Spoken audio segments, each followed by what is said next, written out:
In 2010, a woman walked into a bank in Santiago, Chile. She wanted to cash a check. That's it. Nothing complicated, nothing unusual.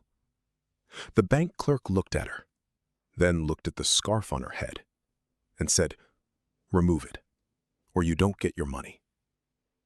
Her name was Fabiola Palominos. She was Chilean, born and raised. She spoke perfect Spanish. She paid her taxes.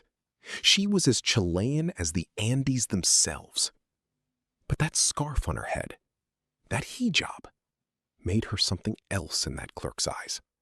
An outsider, a problem, someone who needed to explain herself. Fabiola refused to remove it. The bank refused to give her the money. And what happened next?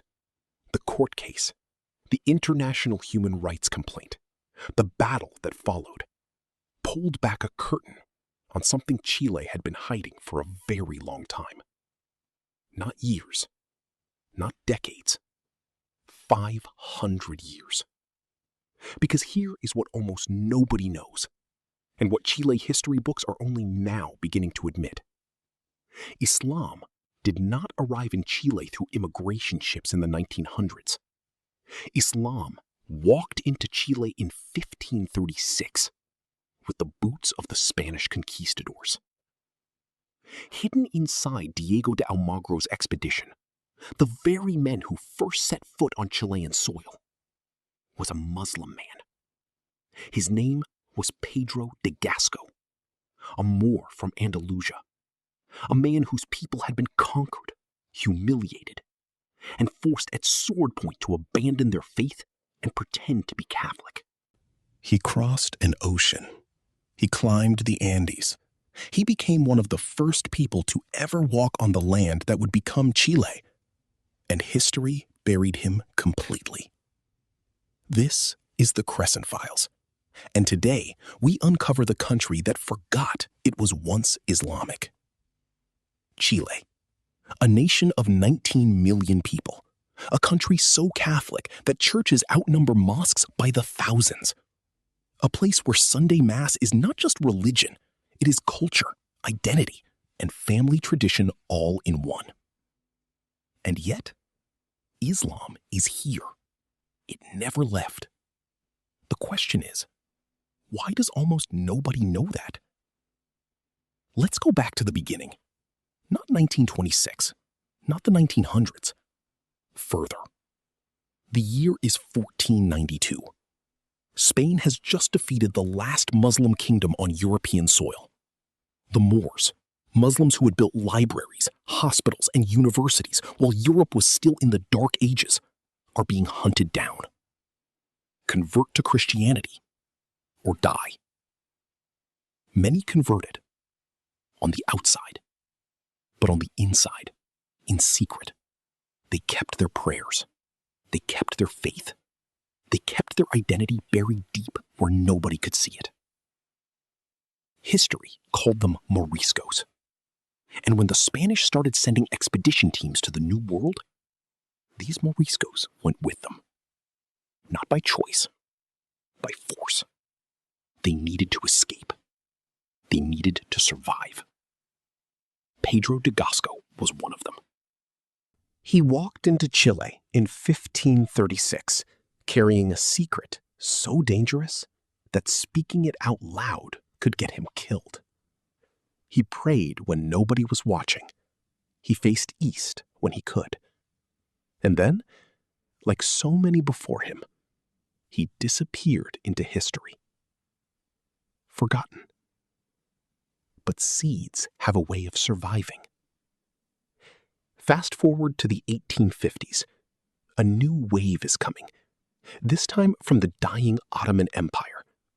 Lebanese, Syrian, and Palestinian families, exhausted by war, taxation, and instability, are boarding ships to anywhere that will take them. Most of them had never heard of Chile. Some of them had never seen an ocean. But the ships went where the ships went. And somehow, thousands of Arabic-speaking families ended up at the bottom of the world, crossing the Andes on mules, settling in Chilean cities, learning Spanish, building lives. By 1907, just 50 years after that first wave arrived, Chile already had nearly 1,500 Muslims. Think about that. No internet, no WhatsApp, no way to easily connect with the wider Muslim world. Just people holding on to their faith with both hands in a country that had never heard the word Ramadan. And then, on September 25th, 1926, something happened that changed everything. A group of Muslims sat down together in Santiago, and they built Chile's first official Islamic institution. The Muslim Union Society, Sociedad Unión Musulmana. Say that name slowly, because it matters. These were not rich men. They were not powerful men. They were immigrants and the children of immigrants, traders, small business owners, people who worked with their hands. But they looked at each other and said, "We are not disappearing. We are not assimilating into nothing. We are going to build something permanent here." And they did. That institution still exists today. Now, pause for a second, because this is where it gets complicated. And this is where we want to hear from you. Most of those early Arab immigrants to Chile were actually Christian Palestinians, not Muslim. They came from Christian villages in Bethlehem and Beit Jala. They built churches. They integrated fast. Today, their descendants number between 450,000 and 500,000 people, making Chile home to the largest Palestinian community outside the Arab world. Larger than Palestinian communities in most European countries, larger than in most American cities. And yet, Chile's actual Muslim community sits at just 10,000 people, a minority inside a minority. Muslims living inside a larger Arab community that mostly does not share their faith. An Arab community living inside a Catholic country that does not share their culture. Layer after layer after layer of being the odd one out. Here is the question we want you to answer in the comments right now, before we go any further. Did you know Chile had a Palestinian community of 500,000 people? Yes or no? Drop it below. Because the answer most people give reveals exactly how little the world knows about this story. And the story is only getting more complicated from here. So, what does it actually feel like to be Muslim in Chile today? Not in theory, not in statistics, in real life, on a real Tuesday morning. You wake up before sunrise for Fajr prayer. Your neighbors are asleep. Your street is silent. The city around you, 9 million people, has no idea what you are doing or why. You finish your prayer. You make breakfast. You go to work. And the performance begins. If this story is already hitting different, if you are seeing Islam in a way you never expected, this is exactly what the Crescent Files does every single week. Subscribe now so you never miss a story like this one. Now, back to that Tuesday. Your colleague brings empanadas for the team lunch. Everyone reaches in. You smile and say no thank you. They ask why. You explain halal. They stare at you like you just said a word from another planet. Because for them, you did. Finding halal food in Chile is not impossible, but it is never easy. It requires planning, special shops, long drives across the city.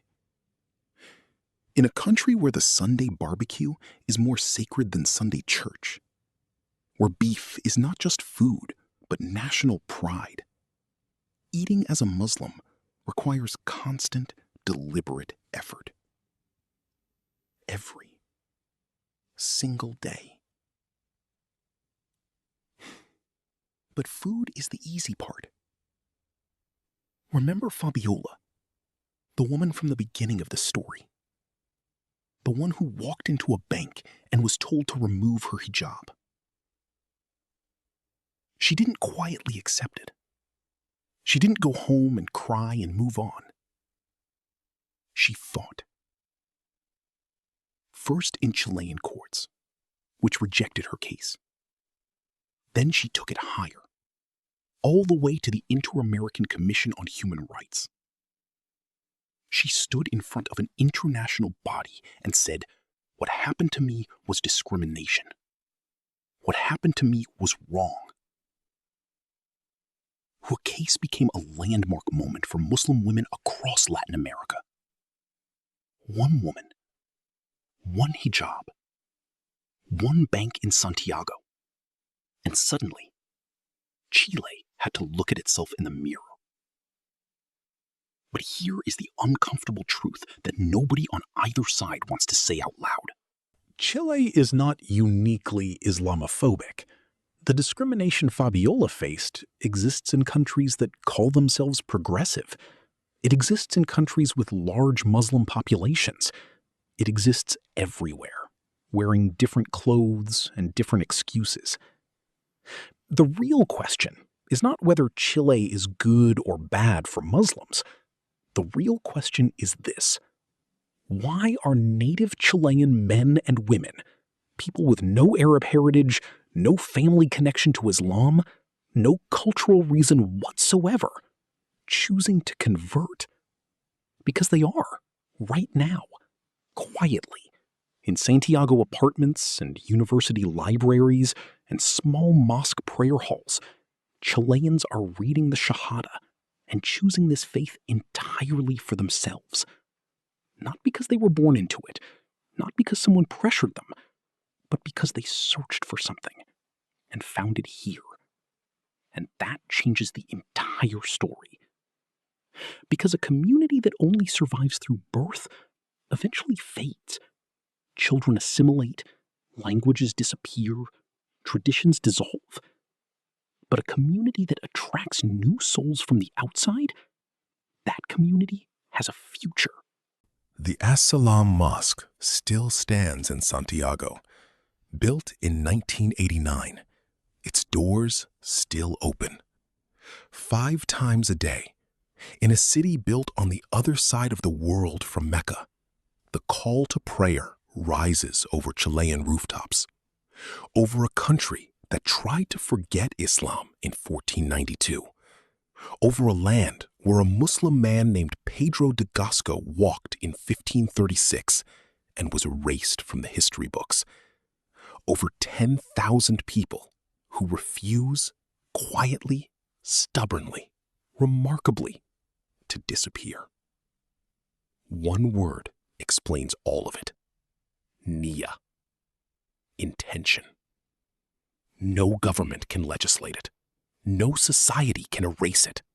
No history book can bury it.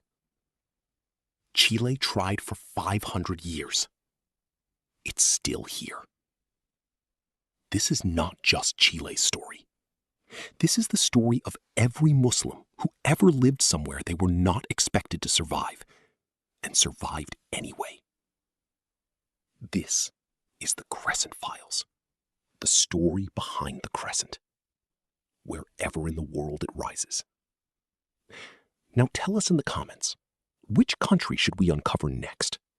Because we promise you, wherever you suggest, the story will surprise you.